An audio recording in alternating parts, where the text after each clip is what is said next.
Ümumi, ümumi başdan sual cavab verəcəm. İlkin mövzulardan hər kəs əl işarəsini qaldırsın, başlayaq. Niyə dərs izah etmirəm? Müəllimlər, elə çox vaxtım yoxdur. Yenə bir zamanacaq təşkil edə biləcəm. Dərsin izahı da biraz çox vaxt aparır. Sadəcə müəllimlər şəxsidə o qədər yazırlar ki, ödənişsiz dərs, ödənişsiz dərs. Ona görə istəklərinizi nəzərə aldım. Dedim, biraz da vaxtım var, onu da sizlər üçün dəyərləndirək. Aha, deməli, Aytə müəllimə, Məmmədova. Hər vaxtınız xeyir. Hər vaxtınız xeyirli olsun. Aytən müəllimə, siz mənə nə haqqda məlumat verin? Məktəbəqədər təhsilin məzmununu və vəzifələrini necə əldə etməliyik? Bunu cavablayın. Hı. Məktəbəqədər təhsilin E, məzmunu nəyə yönəlir və onu vəzifədə necə əldə edirik?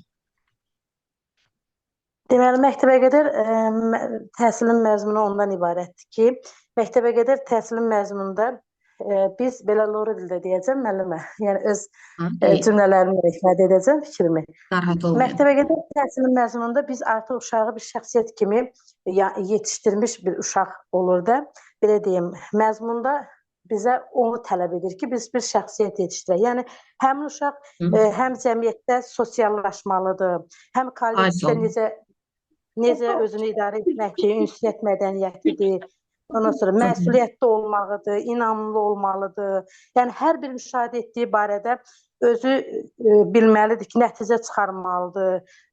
Özündən yaşca böyüklərə, kiçiklərə necə davranmalı olduğunu bilməlidir. Yəni bütün bunları ümumiləşdirərək, yəni məzmun bundan ibarətdir. Vəzifələri artıq onun vəzifələrini təmin edilməlidir. Uşaqların vəzifələri təmin edilməlidir. Yəni biz tərbiyəçi müəllim olaraq onların vəzifələrini təmin etməliyik. Yəni hər bir uşağı məktəbəqədər təhsillə təmin edilməlidir. Sonra onu fiziki, mənəvi sağlamlığın qorunmasını təmin etməliyik. Yəni vətənə məhəbbət, millətinə hörmət, dinə, irqə, bütün bunların hər birinə hörmət ruhunda tərbiyə etməliyik. Uşaq şəxsiyyətini formalaşdırmalıyıq da belə. Yəni vəzifə olaraq bunlar tələb olunur. Deməli, uşaq şəxsiyyətinin formalaşması, yəni təlimimizin, məktəbəqədər təhsilin məzmunu uşaq şəxsiyyətinin formalaşmasına. Deməli, uşaqda formalaşan keyfiyyətlərdən. Yəni cümləni oxuyuram, görürəm ki, burada uşaqda formalaşan keyfiyyətdən danışır. Yəni məsuliyyətlikdir, cavabdehlikdir, sosial bacarıqlardır. Misal üçün, öz hüquqlarını hörmət etmək, öz hüquqlarını tanımaq, başqalarının hüquqlarına hörmətlə yanaşmaq və s. və ilahi. Sağlam həyat tərzi sürəcək bacarıqlarını da formalaşdırır və s. Düzdür? Görürsünüz, uşağın özünün adına verir, uşaqda formalaşan, yəni uşağın adına yaradır. Ay sağ olun. Amma vəzifəni biz uşaq üçün təmin etməliyik. Biz uşaq üçün bu şəraiti yaratmalıyıq. Ən başlıca şərait nədir? Hər bir uşağın keyfiyyətli təhsilə təmin olunması. Kim təmin edir? Görürsünüz, uşağı təmin edirik. Yəni şərt verir, bizə bir tələb verir ki, vəzifə bilirsiniz də, məcburiyyətdir. Bizim reallaşdırmalı olub. Az uşaq bağçaya gəlirsə, keyfiyyətli təhsil almalıdır. Görürsünüz, biz təşkil edirik onu. Və yaxud uşağın şiddətin, travmanın bütün hal və növlərindən qorunması. Yenə görürsünüz, biz qoruyuruq uşağı. Ay sağ olun.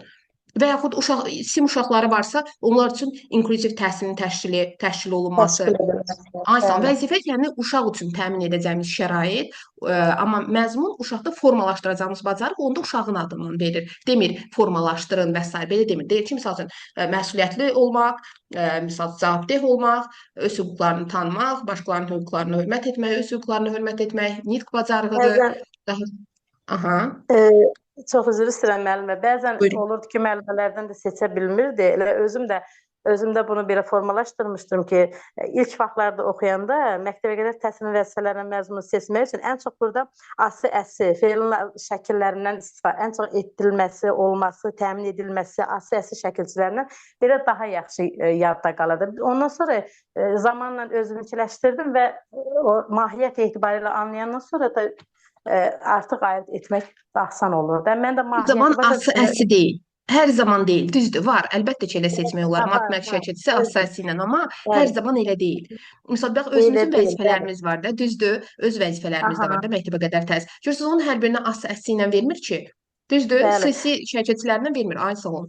Yəni siz artıq Aha, cümləni oxuyanda anlamalısınız ki, mən bunu uşaq bəli. üçün təmin etməliyəm. Bu şəraiti uşaq üçün, hə deməli bu nə oldu vəzifə? Uşaq özü üçün belə deyim, bunu təmin etməyəcək ki, biz edirik də. Deməli bu uşağın təmin olunmağı şəraitidir, bu da vəzifədir. Amma məzmun da odur ki, uşaq bax bu şəxsiyyət yönümlü didaktik prinsiplə də əlaqələndirə bilərsiniz, düzdürmü məzmunu? Axı uşaq şəxsiyyətin formalaşmasından danışır. Bax onu da elə əlaqələndirin, uşağın şəxsi keyfiyyətinə. Niyə qeyd edirəm? Biri var əzbər, sizə situasiya yaradar. Əzbər nə var ki, tərifi bilirəmsə, oradakı belə cümlələri əzbər bilirəmsə, elə seçəcəm. Biri də var sizə vəziyyət yaradar situasiya. Orada seçməkdə çətinlik çəkərsiniz. İzah edə bilərəm. Ona görə hər zaman əsl makmək şirkətçiləri düzdür, belə tərif üçün bəli seçə bilərsiniz, amma vəziyyətdə seçə bilməyəcəksiniz. Yaxşı. Daha sonra siz mənə deyin, hansı didaktik prinsip müəllimin kreativ olmasını tələb edir, yenilikçi olmasını tələb edir, özünü inkişaf elətdirməsini tələb edir? Tələb yönümlülük Tələb yönümlü didaktik. didaktik prinsip düzdür. Yaxşı. Daha sonra hansı məşğələdir ki, bu məşğələ uşaqlarda, yəni bu başlıq altında keçirik bu məşğələni, sayaq və düşünək. Hansıdır? Məntiqi riyazi təfəkkür məşğələsi. Hansı inkişaf sahəsinə aiddir? İdraki inkişaf sahəsinə. Neçənci əsas standartıdır? 2.3. 2.3-dür, düzdür. Sayaq və düşünək. Yaxşı, bəs hansı yaşdan etibarən uşaqlar artıq hesablama fəaliyyətinə sövq olunurlar? Yəni hesablama bacarıqlarını onlarda inkişaf elətdiririk. 3-4 yaşdan artıq məntiqi riyazi təfəkkür məşğələsi uşaqlarda keçirilməyə başlayır. Yəni sayma, hesablama, şifahi məsələləri qurmaq falan, bunlar 3-4 yaşdan formalaşdırılır. Düzdür. Mən əgər valideynlə ünsiyyət qurarkən elmi üslubda danışıramsa, tam üslubda, yəni terminlərdən istifadə edirəmsə, hörmətə əsaslanan qarşılıqlı ünsiyyətin hansı tələbini pozmuş oluram? Deməli, biz başa düşülən dildə danışmalıyıq da biz valideynlərlə. Aydın. Yəni, aydın başa düşülən dildə danışmalıyıq. Hətta biz onlara elmi cümlələrlə biz onları heyran etmək məqsədi ilə danışmamalıyıq. Biz elə danışmalıyıq ki, onlar anlasın, yəni bizim nitqimizi anlasın, fikrimizi aydın onlara çatdıra bilək. Yəni ki, biz bir nəzərə alsaq ki, valideynlərin hər biri yəni oxumuş deyil, yəni ali təhsilli deyil. Onlar bəzi elmi cümlələri, məsəl üçün mən deyirəm ki, sizin uşağınıza mən diferensial yanaşıram. Deyim ki, uşaq valideyn bir iclasında orada o nə başa düşəcək ki, bir adi bir sıradan olan vətəndaş ki, diferensial sözünün mənası nə deməkdir? Yəni ona görə də biz başa düşülən dildə danışmalıyıq onlar. Müəllimə, indi elə də yanaşmayaq da. Elə məsələn ali təhsilli var ki, sahəsi pedaqoqika, psixologiya, kurikulum deyil də. Ona görə bilmir bu diferensial uşaq yönümlünü. Yəni fərqli istiqamətdə bir peşəkardır o da. Məsəl üçün biz də bu sahədə peşəkarıq. Məsələn ola bilər ha, termindən istifadə edə bilərik əlbəttə ki, amma necə ki görürsüz mən dərsi izah edəndə və yaxud indi dərsi izah edərkən görürsüz çalışan termini deyən kimi onun izahını da verim. Termini qeyd edirəm, onun izahını da verirəm. Bax siz də elə. Uşaq yönümlü deyirsinizsə, onun açıqlamasını da verin ki, valideyn anlasın. Səslərə. Bir də əl işarəsini qaldırın müəllimlər. Sual-cavabda iştirak etmək istəyən müəllimlər əl işarəsini. Bəzən olur, müəllim, görürsən ki, adi mən yəni şahid olmuşam ki, iclasda, yəni bilmədən olur ki, müəllimənin, yəni ki, həmin fikir, sözü ifadə eləyə bilmir, fikri hər hansı bir elmi cümlə deyir də, fikir deyir. Yəni ona istinadən dedim ki, əlbəttə ki, biz ona başa salırıq, deyirik ki, yəni adi mənim olsun ki, öz sahəm üzrə olmasın, başqa bir sahə üzrə olsun bir müəllimə danışanda, yəni onun izahını verirəm ki, yəni bunun mənası bu deməkdir. Ancaq olur da bəzən görürsən ki, istisnalar var. Yaxşı. Baxın, indi siz mən bir vəziyyət yaradacağam. Görün bu diqqətin hansı növünə aiddir. Deməli, biz dərsdəyik və dərsdə anidən əlimizdən deyək ki, qələmmi, kitabmı, dəftərmi düşür və uşaqlar həmin o belə ya kitaba, ya qələmə, ya da ki, dəftərə diqqətlərini yönəldirlər. Burada ixtiyari diqqətdən bəhs olunur, qeyri-ixtiyari, yoxsa ixtiyardan sonrakı diqqətdən?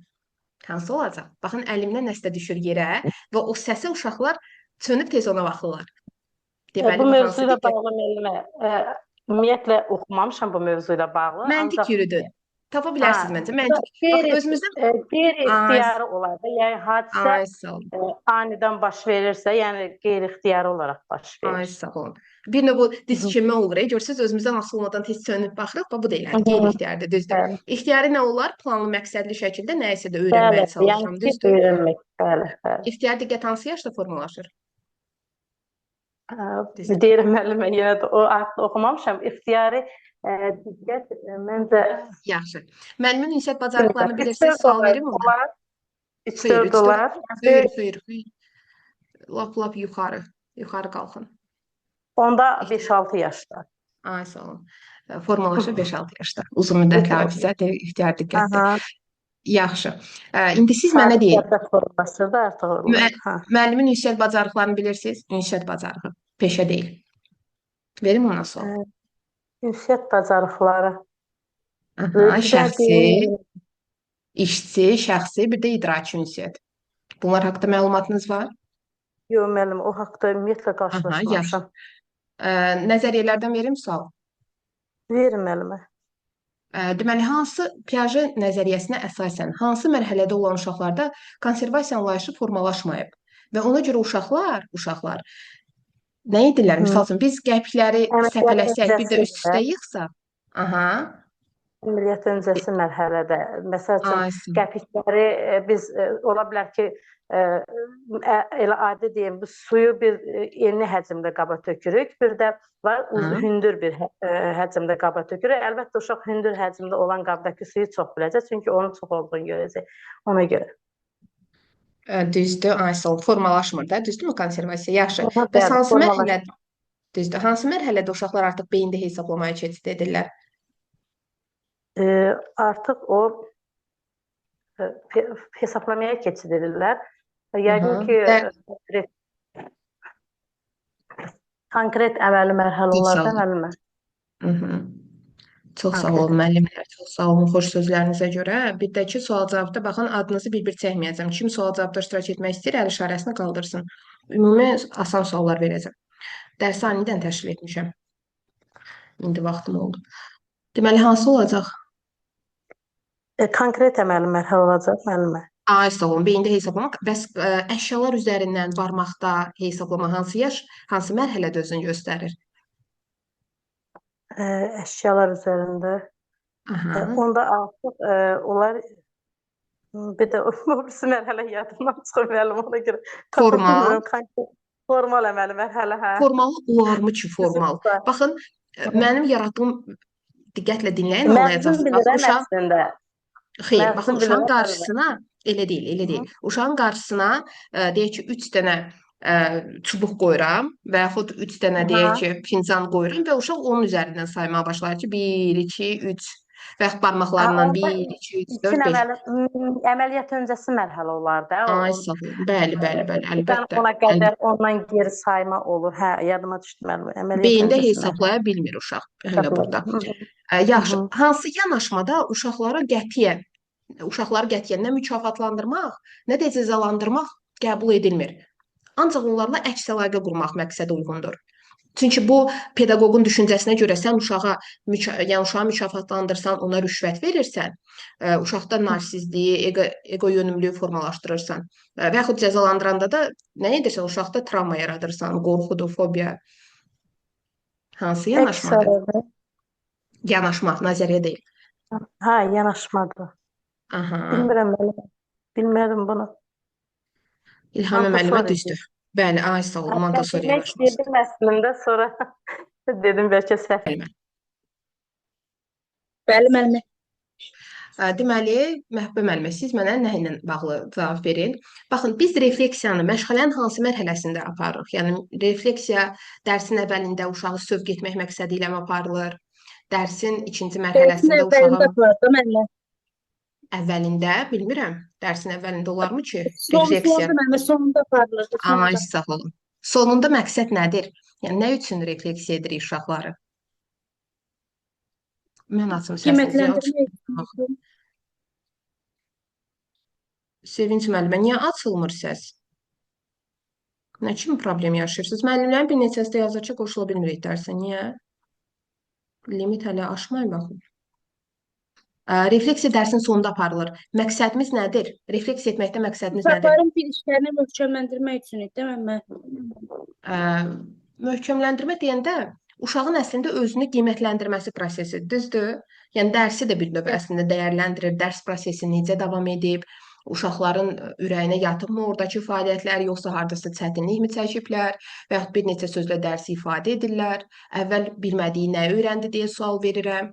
Yəni bu şəkildə sırf dərslə bağlı deyil, necə dərslə? Yəni mövzu ilə bağlı sual vermirəm ki, uşaqlar, hə biz bu gün sizlə kəpənəklər mövzusunu keçmişik. Kəpənəyi nə öyrəndiniz? Kəpənək necə rəhdədir və sair və Ümumi ilahi sual belə cavab sual vermək. deyil. Bəli. Ümumi sual cavab da yəni. Elə ümumi deyəndə fikriniz yaymasın. Baxın, refleksiyanı edəndə nə motivasiya, nə dərk etmə, nə də tətbiq etməklə əlaqəli suallar verilməməlidir. Sual necə tipli olmalıdır? Baxın, deyirəm, həm açıq sual olmalıdır, mütləq qapalı deyil. Açıq sual verirəm ki, uşaqlar, əvvəl bilmədiyiniz nə öyrəndiniz bu gün? Və yaxud bu gün dərsdə harda çətinlik çəkdiniz? Mənim yerimə olsaydınız, dərsi necə təşkil edərdiniz? Və yaxud daha çox hansı fəaliyyətlə məşğul olmaq xoşunuza görürsünüz? Yəni təəssüratları soruşuram uşaqdan. Dərsi necə dərk etdi, mənimsədi, onunla bağlı deyil. Onu onsuz da dərk etmə, tətbiq etmədə müəyyənləşdirmişik. Burada məqsəd ümumi gözdən keçirməkdir. Refleks etmək uşaq özünü qiymətləndirir, dərsi qiymətləndirir, dərs prosesini yəni dəyərləndirir. Refleksiya budur. Yaxşı. Sonra siz mənə deyin, hansı planlaşdırmadır ki, bu planlaşdırma əslində bizə məqsədlərimizi reallaşdırmağa kömək edir. Bu plan əsasında mən məqsədimə çatıram. Düzgün təşkil etsəm, hansı olacaq? İlkin plan idi də müəllimə. Yəni illik plan yoxsa İllik həftəlik, plan, gündəlik? illik plan müəllimə. İllik plan. İllik olarmı ki? Düşünün görün illik olar. Baxın, bu plan deyirəm mənim məqsədimə çatmam. Məqsəd hansında qeyd olunurdu? Yəni mən baxın strategiyalarımı qururam. Məqsədə uyğun iş forması seçirəm, resurslar. Hansı? Həftəlik müəllimə. Əlbəttə həftəlik plandır. Hansı qiymətləndirmə uşağı tanımaq məqsədi ilə aparılır? Necə müəllimə? Hansı qiymətləndirmədir ki, uşaq haqqında məlumat toplamaq məqsədi ilə aparılır? Diaqnostik Yəni daha doğrusu qiymətləndirmə. uşağı tanımaq. Diaqnostik. Düzdür? Diaqnostik Yaxşı. qiymətləndirmə. Ayson, təsviri fəaliyyətdən sual verim. Verin müəllimə. Bilirsiniz təsvir. Aha. Təsviri fəaliyyət deməli hansı inkişaf sahəsinə aiddir? Hansı inkişaf sahəsinin nəzdində keçirik bu məşğələni? Estetik yaradıcı. Neçənci əsas standartı? 3-cü əsas standart. 3-cü əsas standart olarmı ki? 3-cü məzmun xəttidir. Əsas standart 2-ci yerdə 3.1 duran müəllimə. rəqəm. Ay, 3.1. sağ olun. 3.1. Neçə fəaliyyəti var təsvir fəaliyyətinin? Neçə növ var daha doğrusu? 2 növ müəllimə. Hansılardır? Yaxşı, gəlin sayaq görək hansıdır o 3 dənə. 3 dediniz ki, 2 müəllimə. gəlin sayaq görək hansılar? Hansını unutduq? Aha, 4-də hansıdır? Rəsm, sonra Aplikasiyadır, yapmadır. aha, Bir də yerdən dedim. quraşdırma edilir, səhv eləmirəmsə. Aha, rəsm, deməli aplikasiya, Aplikasiya. yapma, bir də quraşdırma. Quraşdırma. Aha. Bir də ki, bu məşğələlərlə yanaşı biz uşaqlarda rəng anlayışını da öyrədirikmi? Yəni bu da 3.1-ə aiddirmi? Rənglər haqqında uşaqlara məlumat ötürmək, onlara tanıtmaq. Hə? Bəli müəllimə. Bəli, Aysun. öyrədirik də o. Keçən uşaqlar. Bəli, əlbəttə. Elə standartında öz əksini tapır da. Məsələn, birinci əsas Bəli. alt standart 3.1-in birinci alt standartı nəyə aiddir? Rəsmə, ikincisi rənglərlə bağlıdır. 3 aplikasiyadır, 4 yapmadır, 5 də quraşdırma ilə bağlı alt standartdır. Yaxşı. İndi rəsm hansı yaş qrupundan başlar? Qeyd edə bilərsiniz? 2-3-də müəllimə. 2-3 olarmı ki? Şoşun yolu. Səslər, səslər. O yol sazisi. Evləri Aha. Onda birinci kiçik qrupda müəllimə. Ayson, birinci kiçik qrup. Birinci kiçik qrupdan uşaq artıq qələmlə, belə deyim, flomasterdən və yaxud fırçadan müstəqil istifadə edə bilirmi? İstifadə edə Xeyr bilir. müəllimə, edəmir. Xeyr Ayson, müəllimə. bəs şəkillər çəkirmi?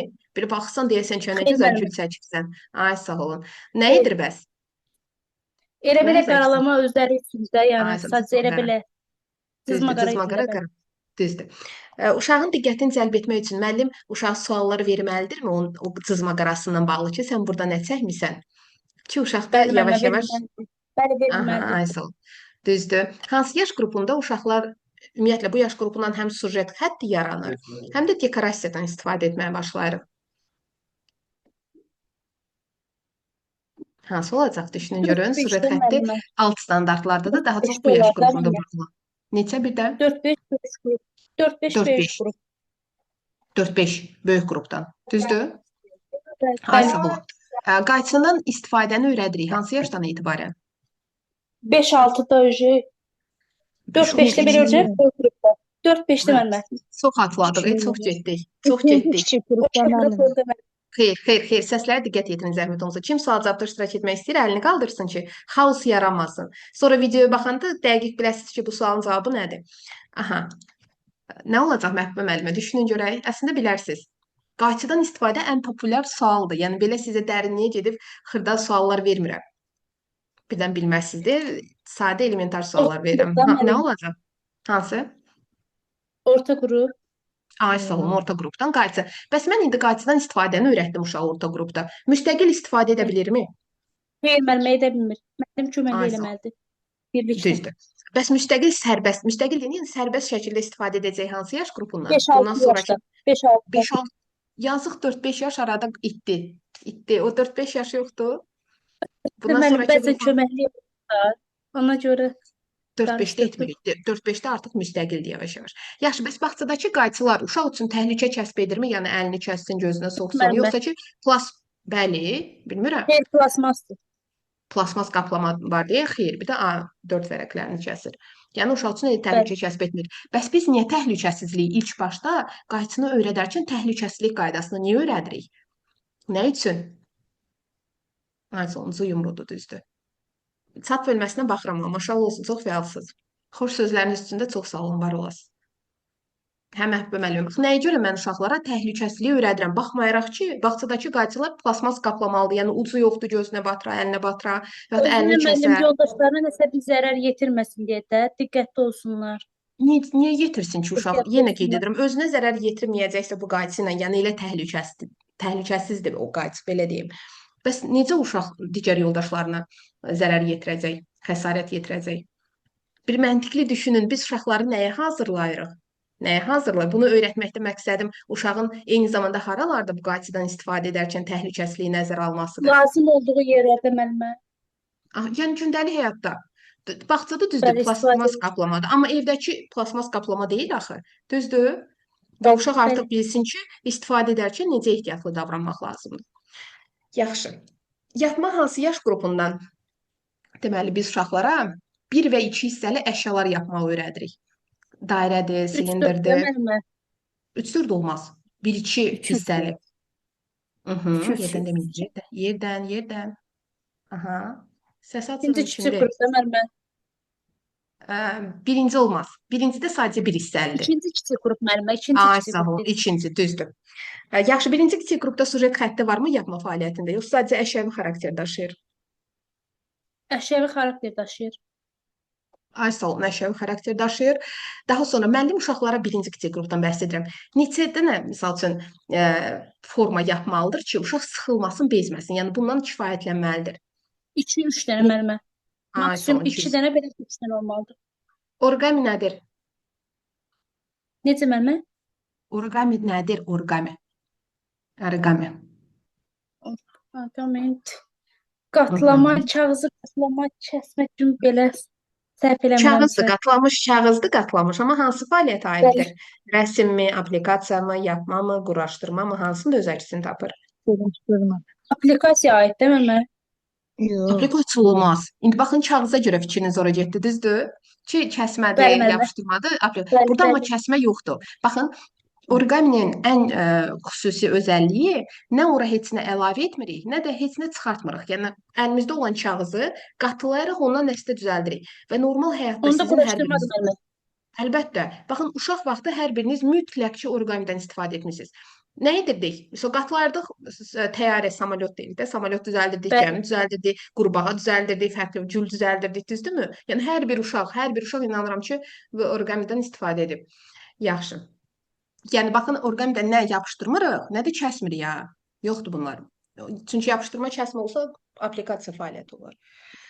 Yaxşı, daha sonra sizə hansı mövzudan sual vereyim? Deməli, ətraf alimi tanışlıq məşğələsi hansı yaş qrupundan keçirilir? 3-4 də müəllimə. Aha. Bəs kiçik yaş qruplarında necə adlanır bu məşğələ? Kiçik Kimin səsinə qruplarda bağlayıramsa ətraf zəhmət mühitlə olsa açmayın. tanışdıq. Aha. Ətraf mühitlə tanışdıq Məmə. Ay sağ olun. Mühitli ətraf aləm artıq orta qrupdan keçirilir. Hansı başlıq altında keçirik bu məşğələni? Hansı başlıq? Hansı olacaq? Düşünün görək. Sual Məqsədimiz mən nədir? tam Baxın, başa ətraf aləmlə düşmədim. tanışlıq məşğələsini keçməkdə məqsədimiz nədir? Uşaqlara, Uşaqlara aha, tanıtdırmaq, göstərmək, öyrətmək ay sağ məqsədi olun, ilə. tanıyaq, öyrənək. Düzdür? Tanıyaq və öyrənək.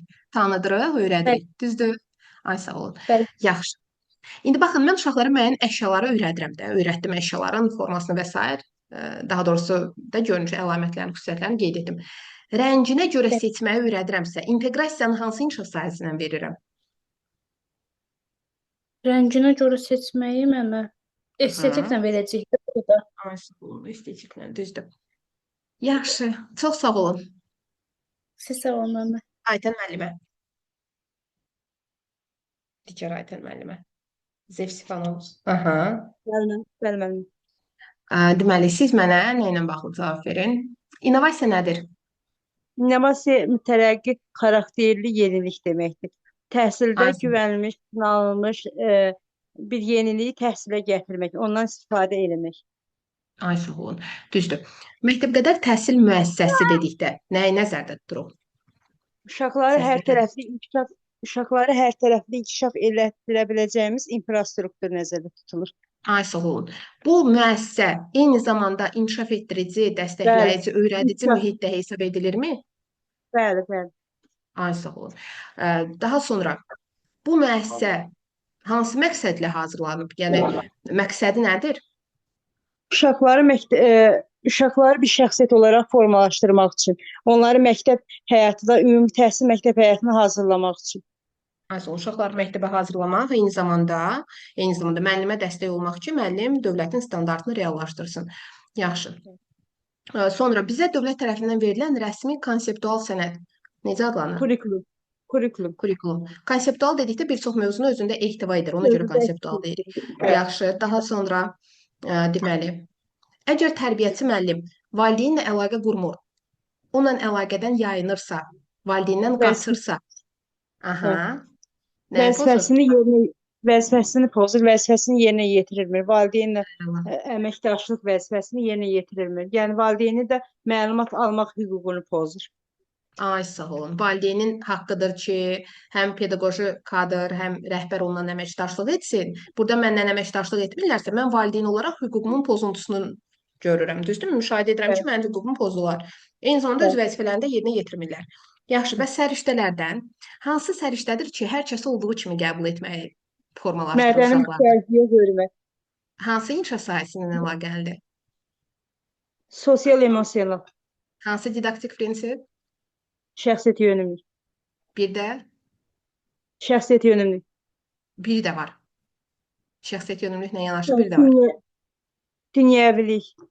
Bəs pedaqoji tələblərdən götürsək hansını götürürük? Pedaqoji tələblərdə birini götürürük. Hansı? Qərəzsizlik. Qərəzsizlik yoxdur axı pedaqoji tələblərdə. Pedaqoji O etik prinsiplərdən deyirsiniz. İnklüzivlik yəni. İnklüzivlik, fərq qoymaq. İnklüzivlik deyil sanki. Fərq Xeyr, qoymaq. bax, xeyr, didaktik prinsiplərdən birinin adını çəkdiniz. Bax, bu prinsip pedaqoji tələblərdə tələb kimi gedir. Hansı olacaq? Düşünün. Ay sağ olun. Ay sağ olun. Düzdür.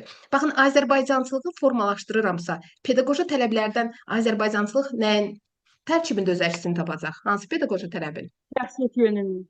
Ay sağ ol, şəxsiyyət yönümlülük. Yaxşı, biz tərbiyəçi müəllim, əgər ki, belə deyim, fəal uşaqlarla məşğul olur, passivləri arxa planda saxlayırsa, pedaqoji tələblərdən nəyi pozur? İki tələbi saya bilərsiniz. Bərabər imkanlar və inklüzivlik. Ay sağ ol, əla.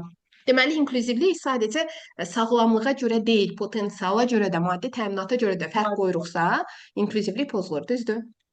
Bəli. İnklüzivlikdə neçə yanaşma var? İnklüziv təhsil neçə yanaşma var? Sosial və fiziki yanaşma. Tibbi. Sosial və tibbi. Sosial yanaşma Ay, odur ki, müsbət mənada onlara yanaşmaq, onları cəmiyyətə adaptasiya etmək, onların özlərini dəyəri hiss etməsi, onların qüsurların göz önündə çox da onların yəni ki, məhdudiyyətlərinə, bu ləngimələrinə çox da diqqəti ona yönəltməmək, onların bacarıqlarına, biliklərinə yönəltmək, onları inkişaf elətdirmək. Tibbi də odur ki, onları qüsurlu görmək, cəmiyyətdən təzyiq etmək, onların yəni ki, tibbi cəhətdən əsasən qüsurlu cəhətdən onlara fikir vermək, onların ayrı seçkilik qoymaq. Tibbi yanaşmada cəmiyyət dəyişməzdi, yoxsa sosial yanaşmada cəmiyyət dəyişməzdi? Tibbi yanaşmada cəmiyyət dəyişməzdi. Yəni ki, onlar necə ilk öncə inklüzivlik də mərhələlərə bölünürdü. Məsələn, ilk öncə uşaqlar heç təhsildə tamamilə kənarda qalırdı. Yəni bu elə tibbi yanaşmadır. Amma sosial yanaşmada cəmiyyət yəni dəyişir, inkişaf edir. Onlar da cəmiyyətə tam eyni. Bizim normal yəni tipik uşaqlarla məsələn inklüziv uşaqlar eyni hüquqlu məsələn təhsil alır. Bu sosial yanaşma. Düzdür. İnteraktiv təlim yoxsa passiv təlimdə tərbiyəçi müəllim uşaq sualı cevablaya bilmirsə, onun yerinə cavab verir. Passiv təlimdə. Amma interaktiv təlimdə aydınlaşdırıcı bir sualımıza cavab vermədi. Digər ona bir qədər sualın səviyyəsini, yəni çətinlik səviyyəsi biraz aşağı olan aydınlaşdırıcı sual verməliyik. Cavab xarakteri yox, aydınlaşdırıcı. Onun fikrini daha da izah eləməsi, uşaq fikrini izah elədikcə də hətta bizim özümüzdə də olur ki, fikrimizi izah elədikcə öz səhvimizi də başa düşürük. Ay, sağ olun. Yəni sualı cevablaya bilmirsə, mən yenə sualı cavabını tapacaq suallarla yenə yönləndirirəm, istiqamətləndirirəm ki, sonda özü cavablasın. Əgər özü cavablamırsa, mən cavab verirəm və yaxud, bax yadınızda saxlayın, açar sözlərdir. Mən cavab verirəm və yaxud başqa bir uşağı qaldırıram, deyirəm ki, dur onun yerinə cavab ver. Baxın, burada artıq passiv təlimə istinad edirik. Dinləmə bacarığı passivdə yoxsa interaktivdə formalaşır? Sadəcə dinləmə. Sadəcə dinləyib əzbərləmə passivdə. Amma müzakirələrə qoşulmaq, əməkdaşlıq interaktiv təlimdə. Düzdür. Hansı, deməli, məşğulələrin idarə edilmə mexanizmidir ki, xaotik vəziyyətin qarşısını alır? Yəni, xaos yaranır, məsələn, uşaqlar arasında anlaşılmamazlıq varsa. Konflikt təlim. Düzdür. Konflikt təlim. Düzdür. Bəs digər mexanizmlərdən, misal üçün, hansıdır ki, əmr formasında təsdiq edici cümlədə olmalıdır və belə qeyd edim, sırf mənfi davranışı aradan qaldırmaq üçün. Qaydalar mənfi davranışı aradan qaldırmaq üçün qurulur. Konfliktin qarşısını almaq üçün qaydalar hazır tərtib etmək olar mı? Yəni bu Bəli, bir konflikt baş verdi. Biz ilk öncə vəziyyətə sakit yanaşması, uşağın fikrini, hər bir orada münaqişədə iştirak edən uşaqların fikrini dinləmək, onların bu çıxış yolu kimi onların barışa biləcəklərini yəni ki, onlardan bir fikirlər, yollar, hər yolları onlardan dinləməliyik. Görsək ki, hər yol olmur, onlar barışmır, yəni axırda onda biz qaydalar tətbiq eləməliyik. Hərə öz qaydasına riayət eləyəndə onda konflikt olmur. Yəni siz bu ardıcıllığı deyirsiniz də, konflikt olanda vəziyyətə sakit, amma çevik davranır. Baxın, yəni panika yaratmadan, qışqırmağı, uşaqları təşvişə salmadan. Yəni ilk öncə qayda olmur. Tam görsək ki, artıq yəni bunun bir nəticə əldə eləmirik, həll olunmur, onda qaydaya əl atırıq. Yəni əks əlaqə qururam, gördüm ki, nəticə vermir, o zaman qaydaya keçid edirəm.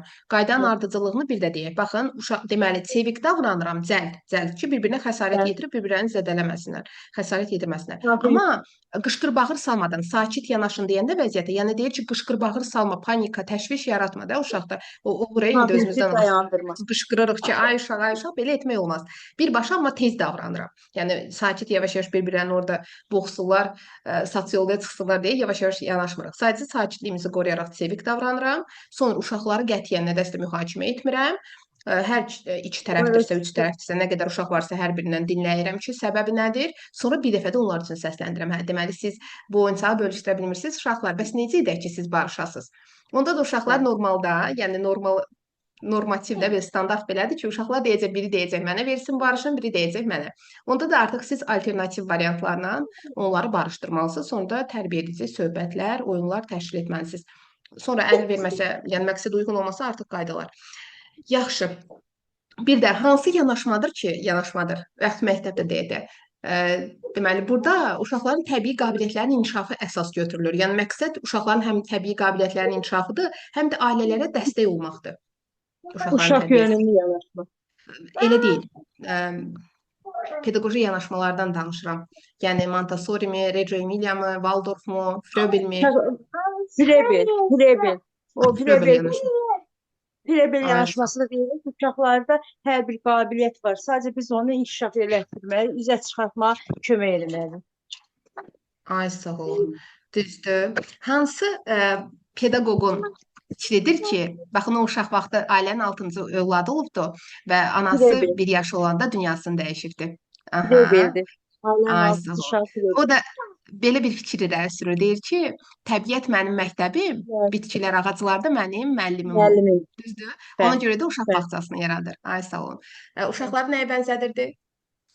Uşaqları çiçəklərə, güllərə bənzədir. Müəllimlər bəs? Necə adlanırdı müəllimlər? Tərbiyəçilər? Müəllimlər bağban. Müəllimlərə, Ay, sağ ol. bağbanlara bənzədirdi. Düzdür. Çox sağ olun. Sevinç müəllimə Siz də səs sağ aça olun. bildiniz? Bəli, müəllimə aça bildim, şükür Allaha. Çox şükür. Çox şükür. Düzdür. Vaxtımız az qaldı, amma biraz sual verəcəm. Hansı mövzudan sual verməmi istəyirsiniz? Hansını yaxşı bilirsiniz? Müəllimə, mən yeni hazırlaşmağa başlayıram. Yüngül suallardan verin. Çalışacağım, açıq tipli suallar olsa daha yaxşı olar. Nitqimi inkişaf etdirmək istəyirəm. Mən öyrədim. Müdavimimdir də müəllim, ona görə bilir. Hə. Aytən müəllimə mənim müdavimimdir. Ona görə uşağı neçənci uşaqdır, ona kimi öyrədirəm. Ki, ailənin neçənci uşağıdır. Aha, deməli Sevinç müəllimə, siz mənə nə haqqda məlumat verin? Deməli, asan suallar verim də. Deyirsiniz, hansı didaktik prinsip, deyir ki, diaqnostik qiymətləndirməni mütləq təşkil et ki, apar ki, dərsidə uşaqlara uyğun təşkil edəsən. Yəni planını qurarkən, məqsədləri təyin edərkən uşağın potensialını nəzərə alaraq təşkil edəsən. Yəni çətinlik çəkməsin deyə. Müəllim, necə dediniz? Bir də təkrar edərsiniz sualı. Sualım çox uzundur, vaxtımız bitəcək. Baxın, hansı didaktik prinsipin tələbidir? Deyir ki, diaqnostik qiymətləndirmə apar ki, məqsədləri müəyyənləşdirərkən uşağın potensialına uyğun olsun. Yəni uşaq üçün əlçatan olsun, çətinlik çəkməsin. Hansı olacaq? Müəllim, interaktiv təlim metodudur da. Burada uşağın Didaktik prinsip, didaktik. Bəli.